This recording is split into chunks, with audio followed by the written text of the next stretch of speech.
एक छोटे से गांव में जो एक घने जंगलों में बसा था, वहाँ विचित्र रहस्य की एक भावना हवा में छाई हुई थी। गांव वाले उस भूतिया मकान की कहानियां फैलाते थे। सूर्यास्त होने के बाद किसी ने भी मकान के पास जाने की हिम्मत नहीं की। एक जिज्ञासु और साहसी युवक इन कहानियों में रुचि रखता था। एक पूनम की रात को मकान की जांच करने का फैसला किया। वो छायाओं के बीच से चला गया। उसका दिल धड़क रहा था, जैसे मकान के सामने उसकी खिड़कियां खाली आंखों की तरह थी।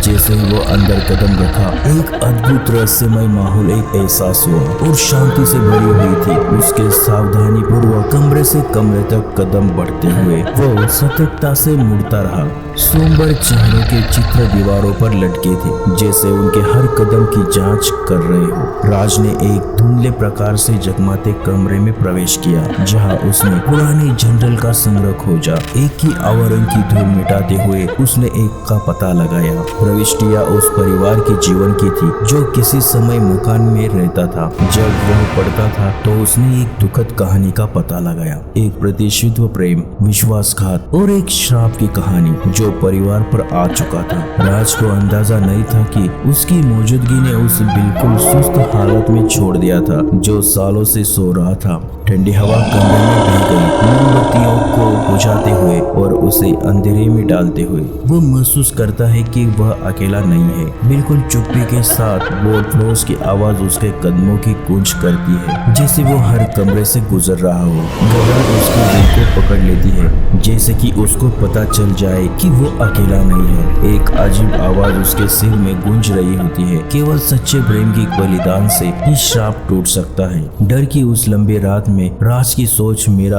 उसकी बचपन की दोस्त, की ओर बढ़ी, जो हमेशा उसके साथ रही थी। एक हिल कर उसने महसूस किया कि उसने मीरा से ज्यादा गहराई से प्यार किया है, जितना कि उसने कभी स्वीकार नहीं किया। उसने मकान के अभिशाप के बावजूद आत्मविश्वास की एक बुढ़ापी में महसूस किया। उसने अचूकता से तय किया कि वो मीरा से गहरे प्यार में बंधा है और उसके पास कुछ भी कुर्बानी देने के लिए तैयार है। कमरे में हिल चुके रुकी हुई आवाज उसके मन की गहराइयों में बस गई। एक ब्लाइंडिंग प्रकाश ने भवन को घेर लिया और श्राप टूट गया। मकान गिरकर चूर चूर हो गया और भूतिया आकृति को प्रकाश ने लपेट लिया। आखिरकार शांति पाई। राज और मीरा राख में से निकले। हमेशा के लिए उनके प्यार और उन्होंने जो कठिन समय पार किया उन्हें बांध दिया। उस दिन से वो गाँव मकान की मौजूदगी से नहीं डरता था, बल्कि वो आश्चर्यचकित जगह बन गया था। एक याद दिलाने वाला कि सच्चे प्रेम की बलिदान भी सबसे अंधेरे श्राप को भी जीत सकता है।